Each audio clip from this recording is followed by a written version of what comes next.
So you know the old meme of nobody watched Dragon Ball? Well, guess who's the idiot who finally decided to actually watch Dragon Ball after, well, only like the vast majority of my life. Yeah, I decided to actually do that. Well, more so that I had a very decent window to get into it, and I did watch the rest of it for this game, and I gotta say, yeah, I kind of get the hype. I do understand it, but that being said, though, this game is not called Dragon Ball. Well, in Japan, it kind of is. It's very odd to get into. Dragon Ball Z Attack of the Saiyans. I probably should have actually watched more of Kai before actually jumping too far into this. But you know what? I got time. This is an RPG. It's going to be very long. It is what it is. And let me just say up front for anyone who is joining me for the first time, I just want to get this out of the way right now. This isn't really a spoiler, has turned out to be one of the best Dragon Ball Z games I've ever played. And if you know me, that's a very high bar, but that bar is very much met. But I guess we will figure that out as we go forward. So, what's up, boys? Bob here. Welcome to a new Let's Play for Dragon Ball Z game. Well, kind of a Dragon Ball Z game. This is a very strange case, to be absolutely sure. Dragon Ball Z Attack of the Saiyans.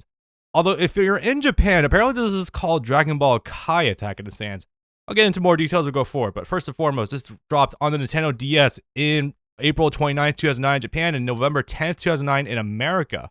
So you got about a 6-month-ish turnaround time for localization. That's back when global launches weren't really a thing just yet.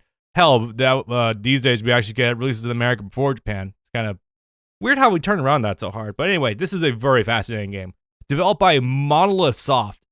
Yeah, if you don't know, first of all, you probably know these days, Monolith Soft, guys who made Xenoblade Chronicles. You might know them via the top waifus in Pyrrha and Mithra in Smash, which came from Xenoblade, which comes from a long lineage of other games developed by them. Also, one other thing that's really cool about this, they developed the Namco X Capcom crossover games back on the Nintendo DS as well. So, if you're wondering where the really impressive sprite work comes from, look no further.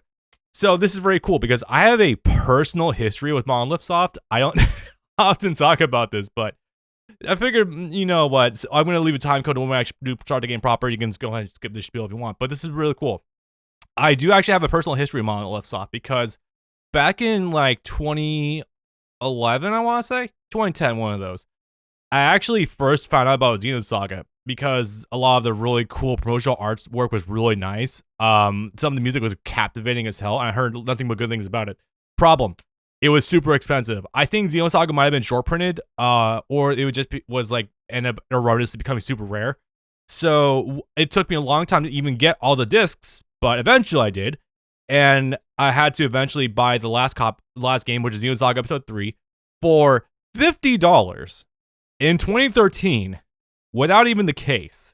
So, you know, $100 with the case, $50 without the case. Yeah, it was actually a steal, believe it or not.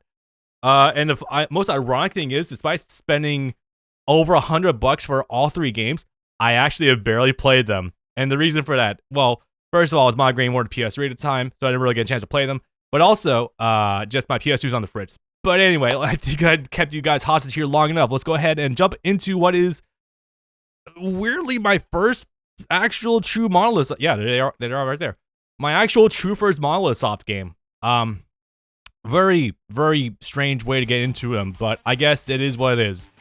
So, we have some interesting things to talk about. Alright, first of all, this is a pure RPG, so as a result, if you're seeing this while it's being published, I want to warn you, this is going to be a longer Let's Play. I'm going to try my best to try to trim it down as much as I possibly can to make it more accessible for the general audience, but just so you know, this is going to be girthy. Just a bit. Anyway, new game. Don't be shocked by my practice save file. Oops. Well, I guess we won't get there. You know what? No. This deserves to be seen because this is very, very funny. Yeah, that 238-hour mark is a lie, especially for level 50 Goku. I learned something. Maybe I should take this from the top, too. First of all, this is my very first DS Let's Play. That might sound incredibly strange. Bob, how the hell have you been doing Let's Plays for 11 years? And you've never once done a DS game? I don't have a lot of history on a Nintendo DS. That might sound incredibly weird, but like legitimately, I think I've only played. Sorry, excuse me. Already got gas coming up. To completion, maybe 5 DS games, period. And I want to say that is, Pokemon Diamond. No, Pokemon Platinum, Soul Silver, New Super Mario Brothers, and I'm drawing a blank. That's about it. I've also put a lot of hours into Castlevania Order of Ecclesia, but no, the need to have a DS format has never come up in any way, shape, or form. So as a result, this is my very first attempt at making a DS Let's Play layout, and hope you guys don't mind it. This is my very first attempt at this. I am not a graphic designer, so I just kind of tried some stuff in OBS and seeing if it works. But you know what? It is what it is. So anyway, new game. Also, this music is, I don't know, I'm not... Is it weird to say that the music for the main menu for this game feels weirdly incomplete? Like, it feels like it's missing sound channels. I don't get it. Like, the initial bass is decent, but, like, it feels like there needs to be more. I don't know. Anyway, rant aside. Let's go ahead. Ooh, there is actual dialogue there. Nice. So, we're jumping into the deep of it. Long ago, deep in the mountains, thousands of miles away from the city. It's probably like a whole opposite side of the world, actually. You see where our amazing, astounding, and altogether astonishing story begins. Wow, we're breaking out the alliteration early. Holy crap. After his ferocious battle with King Piccolo, Goku met with Kami. So you kind of already get a sense of where this is happening in terms of scale. Contrary to what this actually is being advertised, this is a Dragon Ball Z game that actually covers a fair deal of Dragon Ball proper. Now, if you've never watched Dragon Ball before, first of all, I don't blame you. It was really inaccessible for America for a long period of time. But that being said, though, this is probably a really good stepping stone to getting into it if you're at all curious. That might sound incredibly strange considering it's Dragon Ball Z, but we'll get further into that. Anyway, so if you need a skinny of it, King Piccolo came around, basically was like Cell before Cell in a funny sort of way, and messed up a lot of stuff. Actually, Krillin, Master Roshi, and is that it? Yeah, they died straight up, and that was kind of wild, actually. All right, now we're just gonna go into this. While launch is waking everyone up, I'm gonna go ahead and drop this on you guys right now. Now channel points have not been used. First of all, if you're watching me on YouTube right now, I mean, I'll be on Twitch. Please follow me on twitch.tv/RyanJericho. I could very much use the additional support for dealing with my student loans. But also, oh yeah, that's also the reason for the the logos down below. Now, where's it going with this?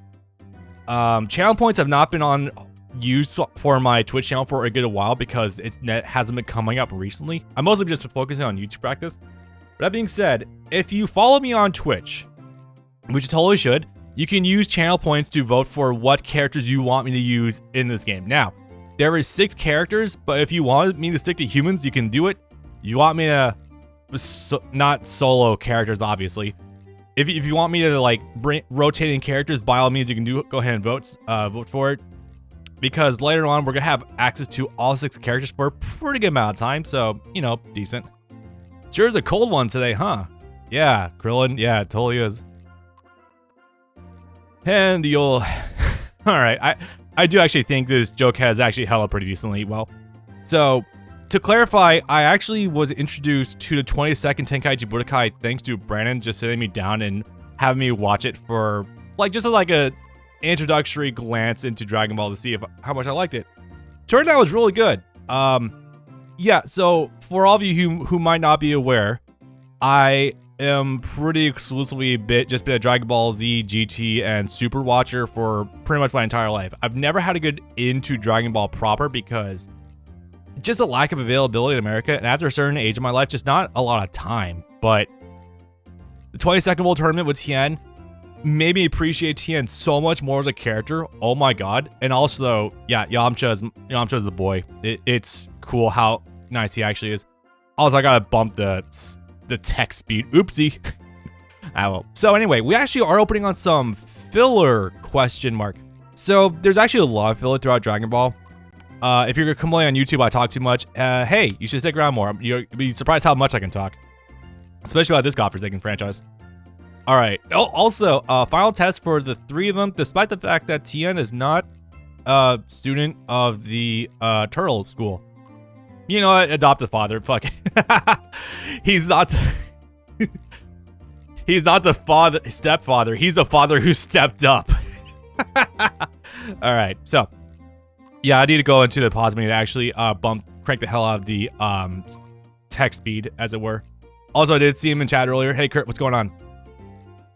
Now, where do I even go with this right now? So, yeah, bit of a filler exclusive to this game. Going out to do was basically like a tutorial arc. It's really neat, actually. Your mission is to find a crystal ball and bring it back here. I'm not gonna do impressions right now. My voice is a little out of it. I'm not still sick, but yeah, I could be a bit better right now. All right. 5 small beans. 5 poison recoveries. I could use those. 5 bind recoveries. Very nice. But darkness recoveries are much more important right now. Oh boy. So, just so you guys are aware up front also, I am an avid Pokemon player. So, when it comes to game mechanics for this game, I'm going to be going probably a little overboard with explaining everything. Anyway, so there's not really much to be had with this. Facility set up by Capsule Corporation. Take a look at it, okay? It's a legit save point, and it heals you.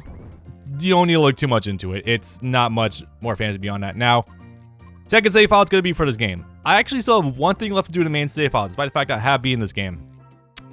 It is a little thing called, you know what, I'm gonna pause here actually. If you don't know anything about this game, I'm gonna let you guys decide if you want to actually see what the secret boss is for this game. If you decide to stick around, cool. If not, well, here's your chance to go do so. Yeah, so it turns out 2009, we were still riding the coattails of Broly hype. So let's see where boss in this game is Broly. So, you know, I haven't done it yet. He's actually quite a bit higher level than 50. Jeez, to be fair, it very is much is the experience of trying to fight Z Broly if you were in a Saiyans Saga. It's a very uphill battle if there ever was one. Now, we're just getting right after the races. Okay, so first of all, before we go too much further, just so you guys are aware up front, I have tried to balance the DS screen such that the second screen is a bit bigger because it turned, first of all, I'm recording at 2K, that should help a little bit as well. But also, I tried to make it so the second screen is actually a bit bigger. I know a lot of DS people who do Let's Plays on YouTube, when it comes to the DS, they kind of default to having the second screen be really tiny, and for the most part, it's doable, but for this game, there's actually a lot under the hood you do need to kind of keep an eye on, like this screen. Now, the stats, let me see how much I can get away with using my mouse here. So the stats here are important, but since there's top screen, you can see these perfectly well. When it comes to bottom screen, though, there's actually a lot of things that go on down here. So I wanted to make it a bit bigger for you guys to be able to see decently well. So since this is my first stab at taking a Let's Play of a DS game, hopefully this is coming across decently well. It is definitely not the last one, I can tell you. There is at least a couple of Bleach games and Naruto games I have to do for the damn console, so bear with me. This is going to be a very long-term project. Alright, so first of all, message speed fast. I'm going to assume you guys know how to, yeah, you don't have to wait for the text to keep crawling. Trust me, it's a long game. You're better off getting a head start early on. Now,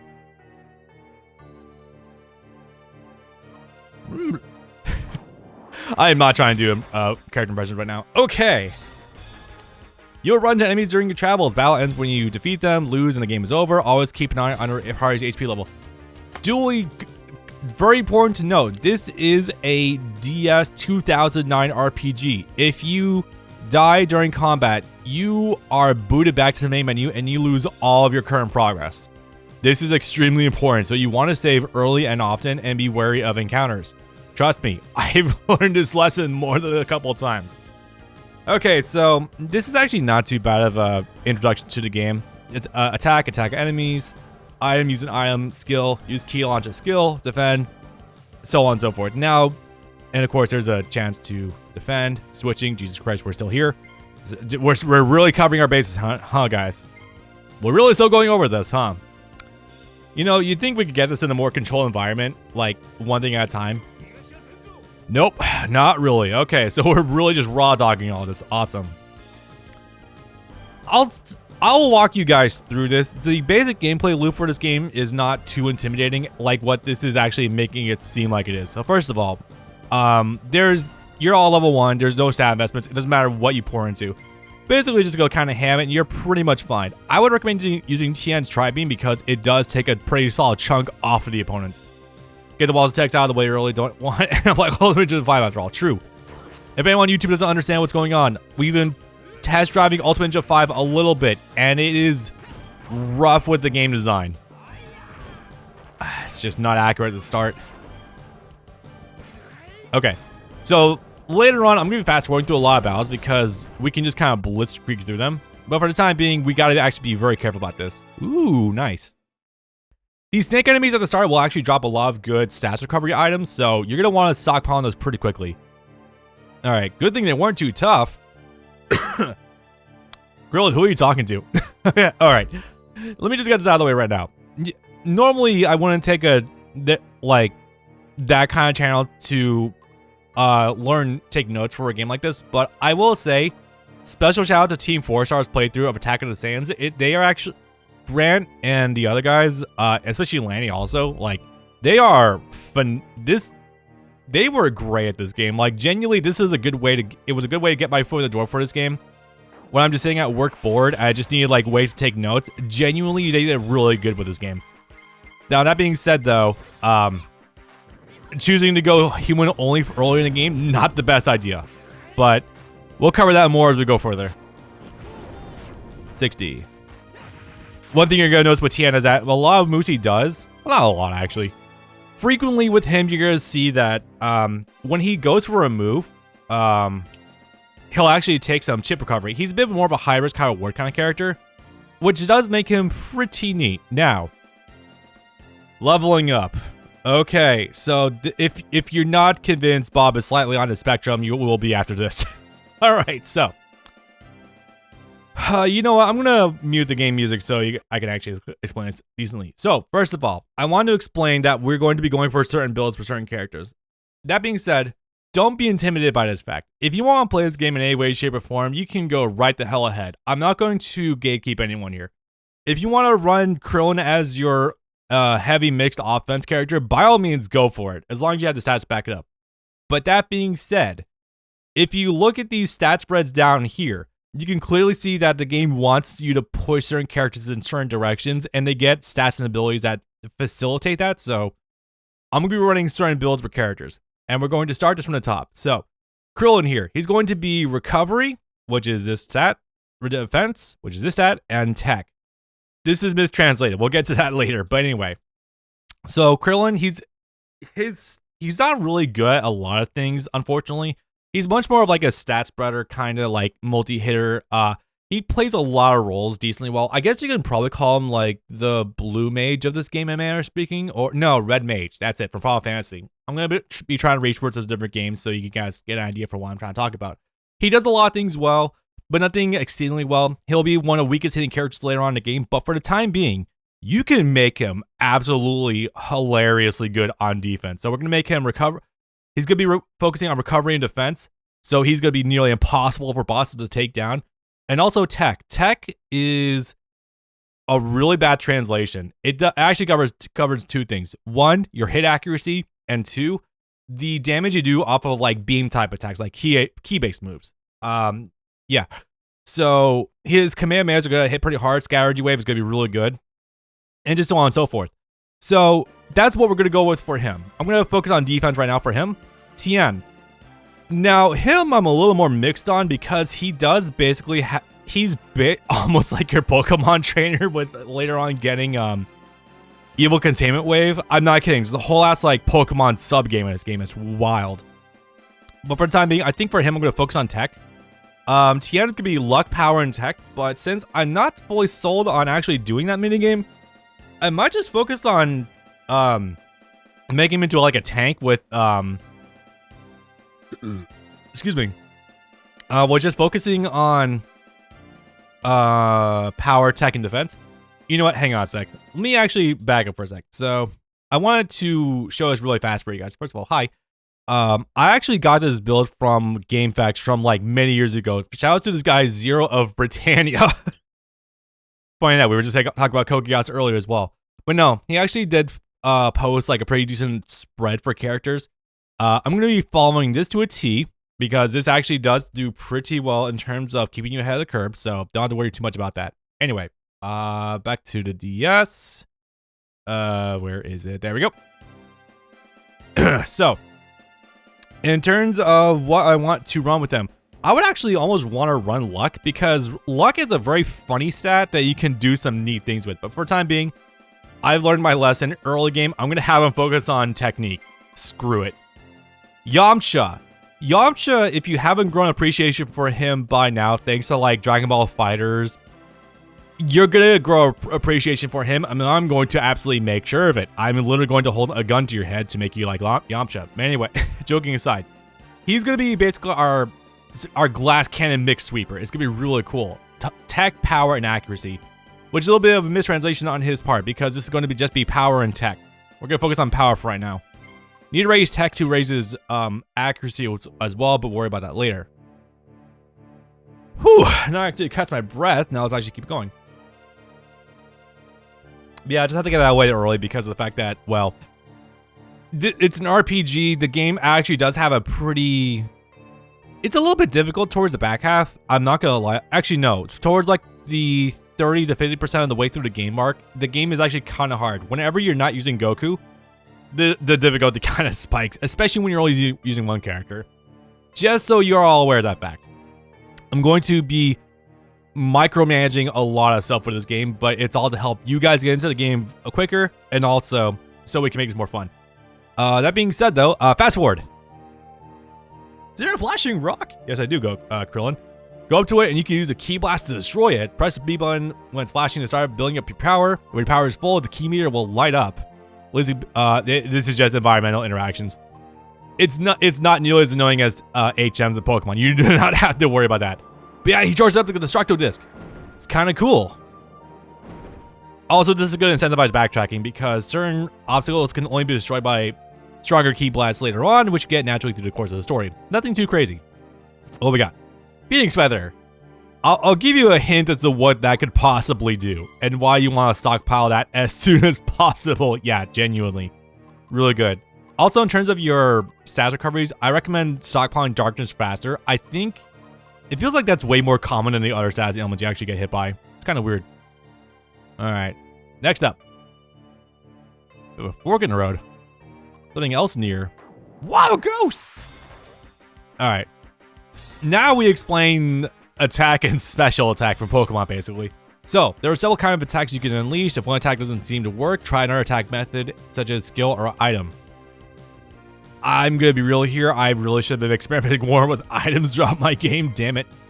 Anyway, so, how we're gonna incorporate this into a Dragon Ball Z setting? Better than you might expect, actually, but not amazingly so. So, active guards. Press the button just before the enemy attacks to reduce damage. Watch out for the icon above your character's head. That's your chance. Now, I'm going to explain it to you like this. Have you ever played the following games? Mario and Luigi, Paper Mario, or Super Mario RPG? Because it is literally like that. So, this is where I had to get a little granular with the analysis for the game because it's a little wacky. What I mean by that is basically the fact that if you try to emulate this game, you're going to realize quickly, oh, the Nintendo DS and the Pro Controller for the Wii U and the Switch, they all run different buttons than the than the Xbox. So as a result, you're going to want to actually look at a mapping for the controller in order to figure out in advance, oh, yeah, some of the buttons are actually mixed around, so you want to keep that in mind. That being said, though, if I remember this correctly, B is for the bottom character. What was the... I think X is... No. Y is for the middle character and X is for the top. Right. I had to actually take an Xbox controller and flip it in my head. So that means that whenever a character is going to attack Krillin, you want to press the top... Well, I'm going to use PlayStation controllers. Fuck it. You want to press triangle. If they're going to attack Tien, who is mid, you want to press square. If it's attacking object, you want to press X. This is one of the basic core gameplay loops of the game and will introduces a lot of like a lot of kinetic energy to the game that makes it really neat and enjoyable. I think it's really cool. That being said though, it's got to drop me. Okay.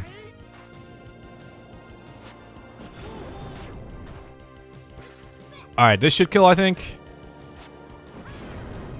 Damn, 2 crits. Wow, okay. All right, that's a good start. Also, one other cool, neat thing is that whenever you level up, you actually immediately regain all your HP and ki with every character, that character. So, pretty good stuff. Red Ribbon Army Dogs with helmets. Okay. it's also going to take us a little bit in order to build up enough rage in order to show that off. Ah, well, it's fine. For the time being, we're mostly going to stick to these. Oh, yeah, Krillin's physical attack is not good. And it's not really going to be good, so be careful about that fact. Tien, for the most part, is going to be our heavy hitter for the time being.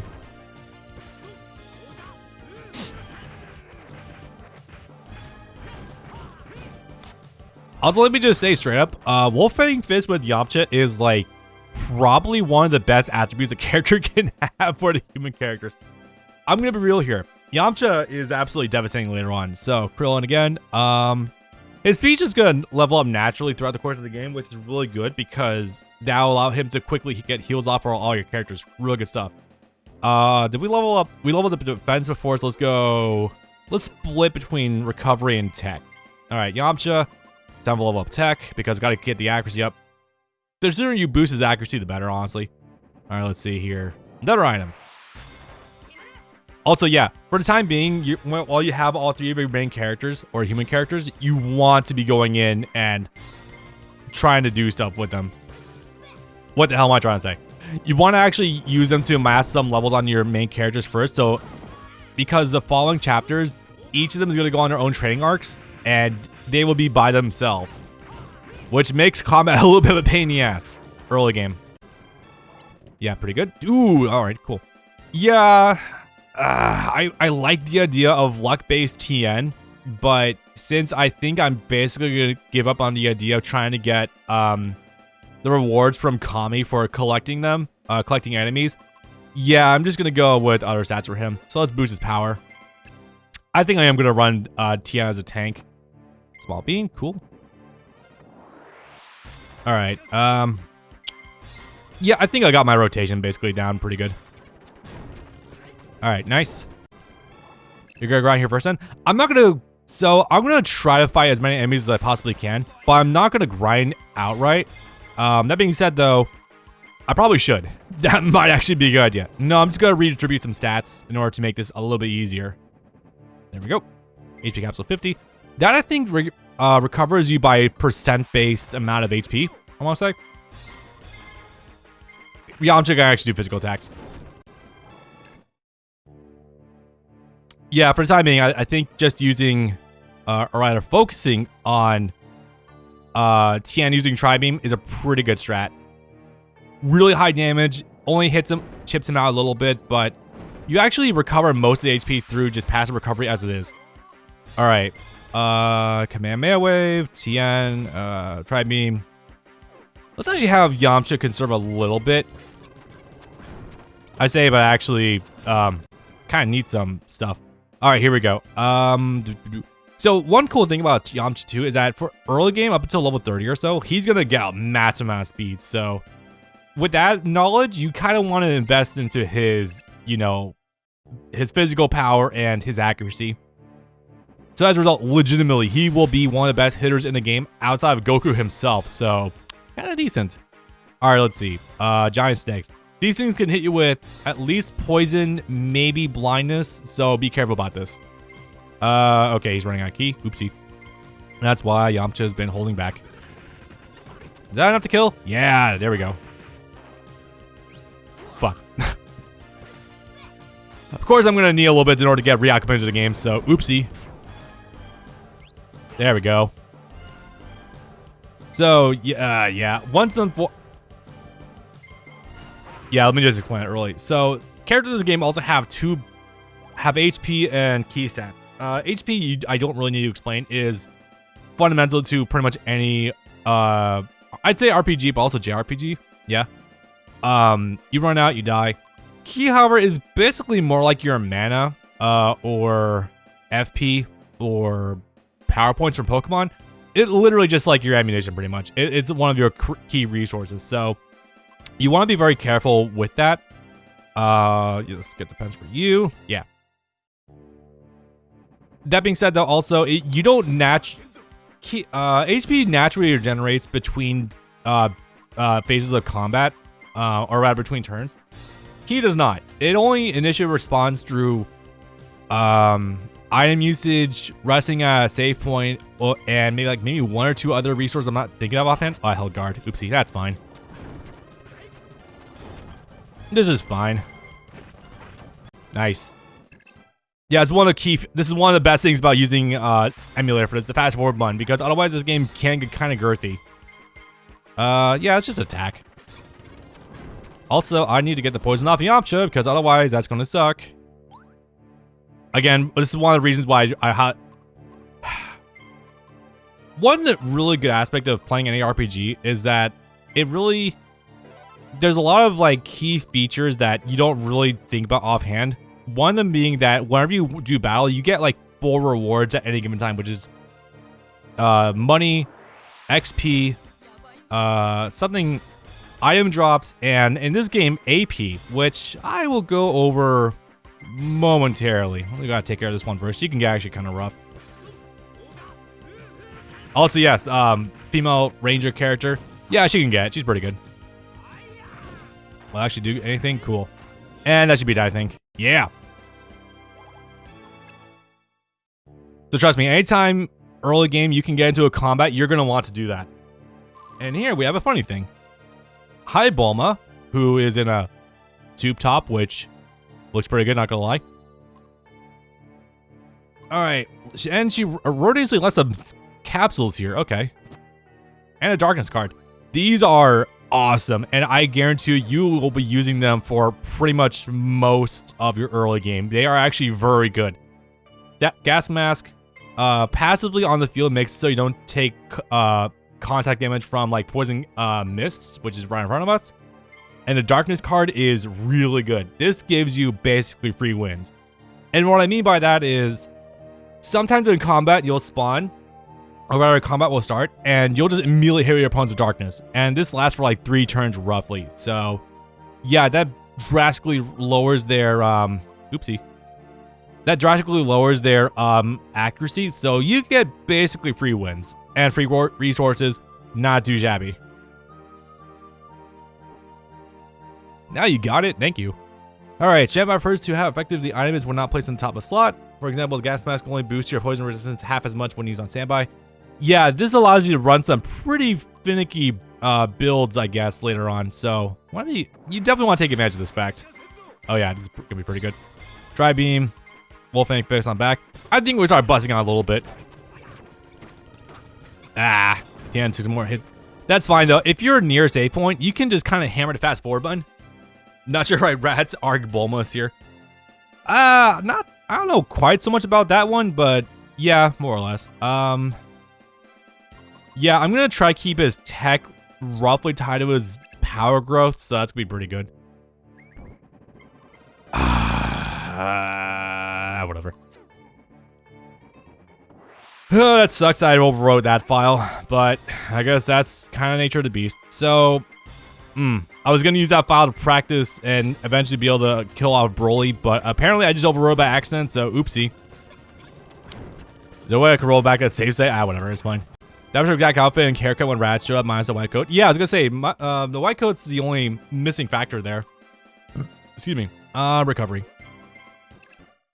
I think once we get to the end of this dungeon, I will give everyone the walkdown or the rundown of what exactly every stat does in the game. And trust me, that's gonna be a minute, but it does need to be explained because otherwise, it could be a little bit messy for anyone to try to pick this game up.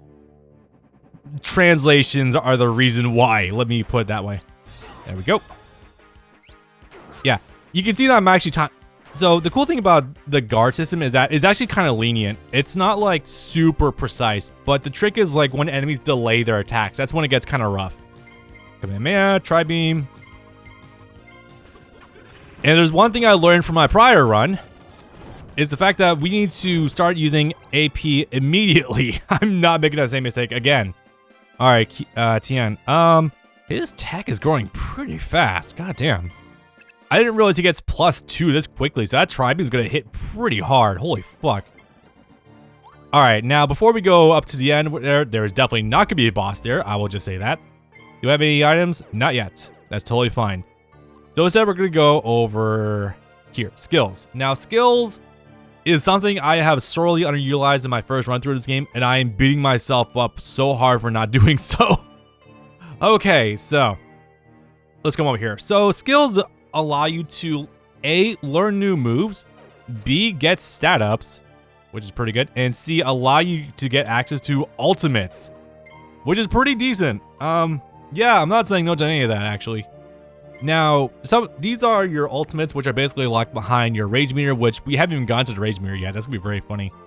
Now, the way you get access to these is by some are story relevant, like this is something else that you need to trigger a certain event for.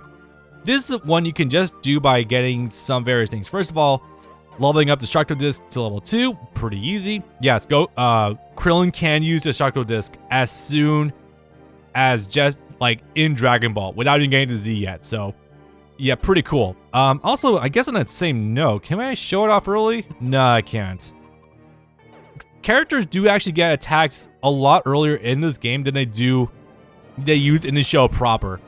If you don't want spoilers, then you can go ahead and skip this part, but there's some really cool shit, like Piccolo gets Light Grenade, Tien gets Neo Tri-Beam, Krillin gets the Chain Destructo Disc he used against Frieza, which is kind of sick actually, and Goku kind of bypasses the one-hand Spirit Bomb and just goes right to the large Spirit Bomb he used on Frieza. So, kind of cool. Yeah, needless to say, Vegeta does not like taking that one. Alright, let's go ahead and rock and roll. Level 6, I think, will be pretty fine here. Also, one of the funniest bits ever. In fact, it was. Who dares trespass my sacred cave? Is that an innuendo? Let me see your face. This has been actually one of the funniest. Dragon Ball has been a fucking awesome ride for me so far, and one of the best bits has been the humor. This one especially being up there. It's like literally like an almost inverse Batman situation where Tien knows who Jackie Chun is, but Krillin and Yamcha, I don't think they ever learn actually. And Tien's just like, what is he doing? Because remember, he fought him in the 22nd World Tournament and pieced together that Jackie Chun is Master Roshi. That's actually pretty sick. So you can kind of piece together what's going on here. This is basically Master Roshi's last test of the boys in order to get his seal of approval. Cause, yeah, at this point in time, I mean, Master Roshi claims that they've surpassed him and he can't really teach them anything else. I kind of beg to disagree about that. And no, not just because of the power of hindsight with what happened with Jiren and everything, but genuinely, Master Roshi can still go hard. Like, rewatch, World's Strongest if you don't believe me. The man can go ham when he wants to. Alright, sparking combos. I'm not going to linger on any of this. I'm going to explain it to you as we go forward because that is a bit more engaging. Now, Fook. Do we have any items that we can use? No, we do not. Okay, so for the time being, Jackie Chun is your debut boss battle. And let me go ahead and consult. Actually, you know what? Also, before we go too far ahead, I'm going to quickly say it right now. I'm going to drop a huge plug to this guide over here on GameFAQs. This has been invaluable for me learning this game. It was made by, who did this? Dark Star Ripclaw. That's a name. Over on GameFAQs, been really good. Now, this guy's been really good because every single boss has their own HP values, and he's been documenting them pretty well. Jackie Chun starts at 1200 HP, and yeah, he kind of soaks up some hits. Chat was notifying me that, yeah, bosses can be kind of tanky in this game. A little bit more so than you might think they would be. So as a result, you kind of need to weigh your options. Hey, Mr. Chun, you mysteriously disappeared a while back. Wait, why didn't you fight King Piccolo? True. The man should step up. He's only one of the semi-finalists from the 22nd World Tournament. Man should have stepped up. All right, let's see. So for right now, what we're actually going to do is focus on melee attacks because I believe that builds up between that and special attacks. I think that builds your rage gauge faster. Luckily, Yamcha's almost there anyway, so he's pretty good.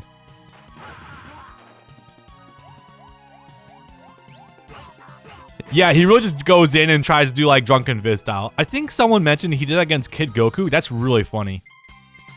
All right.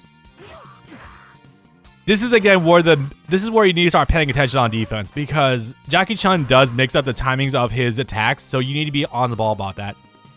Now, here's one of the cool things about combat with the gameplay loop. It's the fact that, again, since HP regenerates a little bit between each turn, you can theoretically this allows you to stay in the game way longer and not have to spam items ad nauseum. It's really cool. Krillin, I think we're going to have him going in a little bit, since he does have the key reserves. Try beam from Tien, which, again, it's Jackie Chun. I need to be a little bit more careful than usual, but I think we're still okay for right now. Just have the boys go in a little bit. Will the beam whiff a little bit? All hits connected. Nice. That's cool. It also sucks considering what I'm committing a little bit right now. Oops. I'm expecting almost all these to whiff. Yeah. It always sucks seeing the axe kick whiff. Can't beat me without your special moves in the active guard. Yeah, I'm working on that. Sir, I implore you to wait. Anyway, sick. Oh shit, he's gonna take out the moon again. Now, Jackie Chun is really easy, luckily, because of the fact, again, his moves are so deliberately long that you have more than enough time to just sit there and react to them and wait for the cue to pop up. One bit of advice I recommend is don't react to their animations. React to the sound of the alert coming up on the screen. All right. How much do I want to commit? Not really that much. His evasion is still up right now, so I want to actually be a little bit careful. I need to get Tien especially to sparking. Luckily, Krillin is there now, so this is pretty good. I believe the boys do have tandem Kamehamehas, so that should work. Ah, fuck, I did too early. Oopsie. Oh, no, they don't have one. Shit, I thought they did. Ah, well, this won't burn my sparking anyway, so it's totally fine. I think you're right, but I want to say I thought that the guys could do it by themselves. Krillin and Yamcha, I think, have at least one by themselves. Okay, so again, shouts to the Game Facts guide. He does also have all of the combos listed. Let me go check really fast. S combo is S-com. Let's see here. Do we have anything for... Well, every single one of them pretty much has a generic one you can do. Krillin... Oh, that's pretty cool. Yamcha Tien, Krillin Gohan, Yamcha Krillin. Oh, wait, there we go. But that's moves we don't have yet. Okay, so one thing that is neat. All right, let's talk about S combos. Basically, tag team supers. It's really cool. If you do your basic rush move with each one of them, they will actually, like, at least get one guarantee, which is this. Charging rush. This happens with, like, almost every character in the game. Well, they'll tag team do their supers. 227. That's pretty good. Ah, fuck. I thought I got that in time. I did not. Spirit sausage you can guess what that involves. Yeah, I could probably take a stab at it. 128. Ah, I need... Yeah, okay. I need to have him do Tri-Beam way more. You guys need to be kinder to the elderly. Yeah, right? Well, especially when he's putting up this much of a fight. Okay. One other thing you want to keep in mind, too, is key reserves do matter early on, especially. Tri-Beam. I think his evasion's down now, so let's go ahead and go with Ham. Yeah, Tien's gonna be the heavy hitter for a bit. I need to actually use that way more. Oh, God, look at that. It's like a roulette wheel if I'm gonna hit him or not.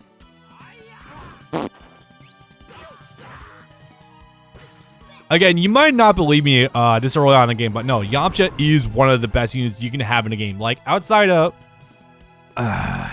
in terms of stat growth, he's not phenomenal, but in terms of utility and being able to hit motherfuckers, like, dude can do it. It's pretty sick. Krillin, do I want to hang on to your key for a bit? I think I will. See, I'm gonna have... You know what? Actually, no, hang on.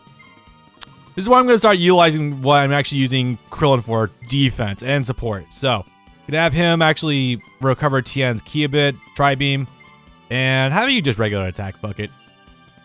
Krillin's naturally high speed growth, coupled with like the defense values we're giving him. Oh, we're done, never mind. Oops. That's one thing I really wish this game had. An actual HP bars for enemies or being able to see their HP values. That would be so nice. I mean, you kind of do later on, but it requires a turn to see them. It's not good. All right, Krillin, what do we got for you? Defense, tech, recovery. I'm going to bump your defense because we need it for the next area. Boy, do we. Tien, power defense, tech. Oh, God, your tech is growing fucking fast, dude. Jesus. All right, you got 26. And Yamcha's going to be... is already pretty good with the speed.